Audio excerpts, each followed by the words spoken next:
এই তথ্যটা বলে দিন, হলে হবে না।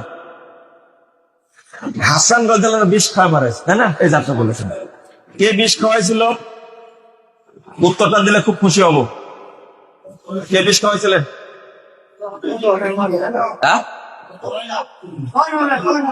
জয়নবে, জয়নবে, তাই না? কিছুটা নামটা আসছে, আপনি ভুলে গেছেন, নামটা মনে ছিল হয়তো। আমি ওটাই বলবো, কিছুটা নাম আসছে আর কি। বলা হয়ে থাকে হোসাইন রাদিয়াল্লাহু আনহুকে বিষ খাওয়ায় মারছে। হোসাইন রাদিয়াল্লাহু আনহুকে হত্যা করবে উম্মত, এটা আল্লাহ রাসূল ভবিষ্যৎবাণী করে গেছেন।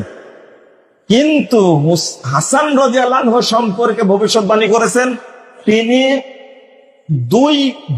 দুইটা দলের মধ্যে মীমাংসা করে দিবেন। এটা সহিহ বুখারীর হাদিস। কিন্তু হাসান রাদিয়াল্লাহু আনহুকে